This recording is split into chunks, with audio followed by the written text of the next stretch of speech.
Iya, selamat hari Kamis, teman-teman semua. Ini gua rekam jam 4 pagi. Jadi sengaja gua rekam sebelum gua tidur. Jadi nanti ketika kalian bangun beraktivitas, apakah itu ke kantor mungkin atau mungkin juga kuliah atau apapun itu, video ini sudah hadir di beranda kalian dan bisa kalian nikmati. Dan sebelum kita akan membahas hasil-hasil Liga Champions di edisi kali ini, gue mau mengucapkan banyak terima kasih buat kalian yang sudah subscribe channel ini dan juga terus memberikan support ataupun ya menonton video-video gua. Oke, kali ini seperti yang gue bilang tadi, gua akan membahas hasil Liga Champions dalam 2 hari terakhir dalam matchday kali ini, di mana gue akan bahas 4 sampai 5 pertandingan, jadi cepet-cepet aja. Nah, yang pertama gue akan bahas hasil duo Milan. Jadi sama-sama meraih hasil imbang, tapi dengan cara yang berbeda. Kalau kemarin Milan bermain sangat militan, mereka melepaskan 25 kali tembakan on dan off target, tapi 0 yang bersarang dengan ke gawang dari Nick Pope dari Newcastle.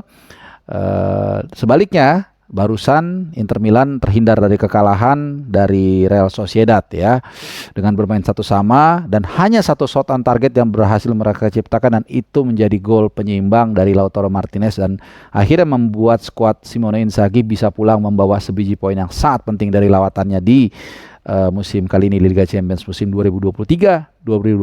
Jadi ya itu dia. Kadang bermain indah tidak selalu berujung pada kemenangan, kadang-kadang bermain biasa atau berujung pada gol, tapi justru Inter Milan yang agak sedikit tertekan sebenarnya ya, menghadapi Sociedad justru berhasil menyamakan kedudukan, mencetak gol walaupun tidak menang. Oke, kemudian kita beralih ke Madrid dan Union Berlin 1-0. Nah, ini ada dua standing point yang menarik ya. Kalau hasil ini 0-0, maka gua akan bikin judul untung ada Bonucci, tapi karena di penghujung laga ada gol dari Jude Bellingham, makanya gue bikin judulnya, nggak tahu di thumbnailnya ya apakah sama, gue akan bikin judul Save by the Bell. Kenapa? Karena gol ini menyelamatkan Madrid dari hasil imbang sehingga mereka berhasil mencatatkan kemenangan penting 1-0, dan ini adalah gol ke-6 dalam 6 laga dari Jude Bellingham, pemain yang dibeli sekitar 100 jutaan pound sterling dari Dortmund, dan menurut gue ini salah satu pembelian yang sangat penting. Usianya juga masih kalau nggak salah 20 tahun, masa depannya masih panjang, dan Southgate juga mungkin tersenyum melihat pemainnya terus bertumbuh dan berkembang menjadi pemain yang sangat penting ya. Jadi mungkin kalau Bonucci nggak dikeluarin menit 80-an mungkin bisa jadi hasilnya akan imbang, tapi ya gue nggak ngerti kenapa dia dikeluarin, mungkin lelah atau apa. Yang jelas ya bukan pertandingan yang mudah buat Real Madrid di di fase kali ini ya. Oke, itu selamat untuk Real Madrid, save by the bell. Nah, kita beralih ke pertandingan Manchester City menghadapi Red Star Belgrade. Ini pertandingan yang tidak mudah bagi Guardiola karena mereka juga diterpa badai cedera ya, banyak pemain cedera.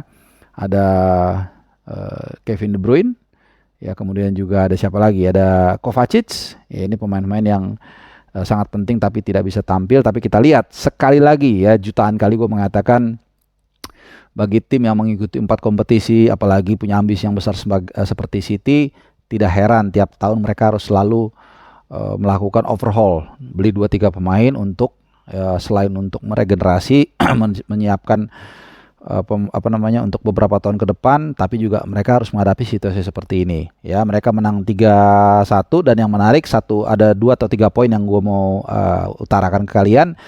Peran dari Matheus Nunes yang kali ini kembali ya, Guardiola menunjukkan kejeniusan dengan mentransformasikan dia menjadi gelandang pivot bersama dengan Rodri ya, dan juga Rodri. Ini yang poin berikutnya, seperti yang gua udah pernah katakan sejak di Istanbul, kelihatan banget Rodri ini akan memainkan peran yang lebih dari sekadar nomor 6, tapi juga naik ke atas memberikan syuting, dan kembali dia membuktikan dengan golnya di pertandingan ini, selain juga 2 dari Alvarez. Nah, Alvarez ini gue mau memberikan paparan gue ya, ini pemain yang sangat penting, menjadi bagian penting dalam lini penyerangan Guardiola atau City. Kenapa? Karena kita lihat ketika Haaland di marking sedemikian rupa, maka peran dari seorang Alvarez untuk mengisi kekosongan tersebut, dan itu terbukti dengan 2 golnya. Ini dia untuk pemain FPL atau Fantasy League, buat kalian yang main harus punya. Sekarang juga kalian beli, penting karena dia selalu main sebagai starter di 4 atau 5 pertandingan IPL, dan ini biasanya menunjukkan ini pemain yang nggak akan tergantikan ya. Seperti Rodri juga sama. Jadi kalian harus beli dan ini akan menjadi bagian yang penting selain tentunya Rodri, kemudian Haaland dan juga Ederson atau De Bruyne kalau nggak cedera ya. Bagian De Bruyne aja masih sering diganti-ganti.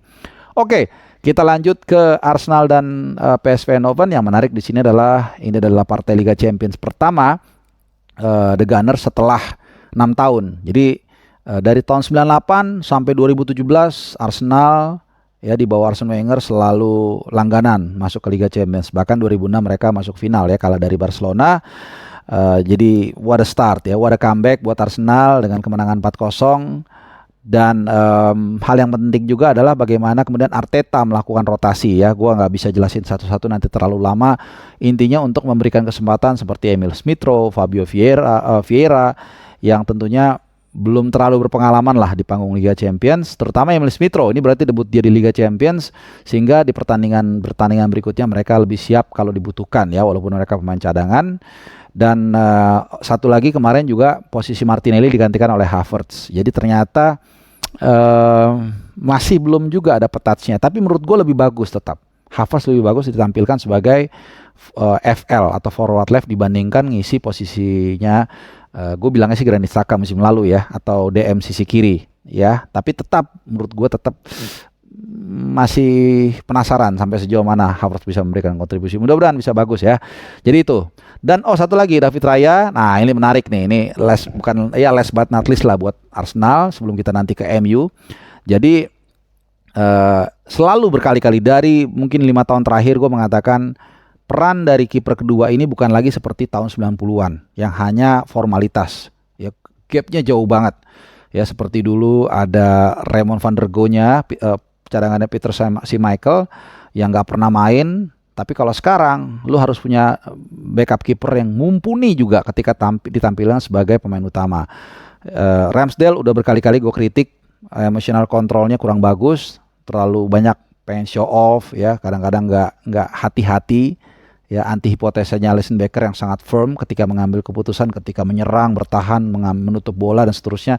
Ramsdale enggak, dan it's a matter of time dia akan digantikan kalau gini terus. Kemudian David Raya masuk kemarin laga sebelum ini, gue lupa ya di Premier League lawan apa, dia lawan Everton dia mencatatkan clean sheet, dan gue nggak heran lawan PSV dia menjadi pemain utama dan kemudian dia mencatatkan clean sheet 2 kali beruntun, sehingga gue ya yang main Fantasy League ada Ramsdale langsung gue jual, gue ganti ya, tapi gue nggak usah kasih tahu siapa karena emang bakalan butuh waktu lama lagi untuk bagi Ramsdale bisa mengisi posisi tersebut ya. Mungkin doanya jelek, berharap David Raya melakukan kesalahan-kesalahan baru mungkin akan dirotasi lagi ke Ramsdale. Oke.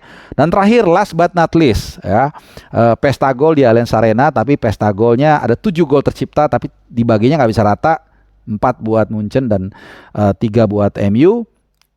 Sebenarnya kalau kita mau jujur ya, Munchen layak menang lebih dari 4 gol ya. Banyak banget peluang yang mereka dapatkan, dan gol-gol dari MU itu gol-gol gol-gol yang nggak disetting dengan baik. Terutama kita lihat Casemiro, gol yang quote by quote nggak sengaja, dan banyak mereka telat merespon ya. Sebuah hasil yang memang sangat disayangkan buat pendukung MU karena di bawah tekanan setelah kemarin kalah secara menyakitkan Manchester United dari Brighton, dan kembali mereka menghadapi raksasa Bayern Munchen ya. Jadi situasi yang tidak mudah karena itu tadi Luke Shaw cedera, Varane cedera, kemudian juga bermasalah dengan Sancho sehingga harus sampai pemain seorang Pellistri tampil sebagai line up menghadapi Munchen. Something wrong with Man United ya musim ini.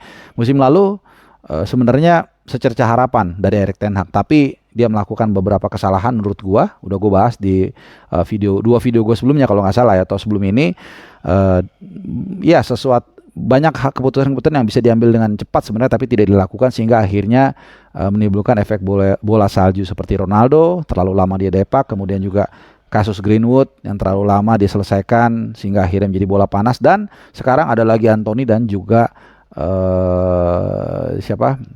I lost my words. Sancho ya, padahal sebenarnya Sancho pemain yang bagus, dan juga tentunya Bruno yang sering ngambek dan gue nggak ngerti kenapa dia dijadiin kapten. Oke, anyway, itu run up yang sangat cepat. Mudah-mudahan bisa menuntaskan dahaga kalian, tim-tim kalian mungkin ada yang kesebut. Terima kasih udah nonton. Selamat beraktivitas. Thank you. Ciao.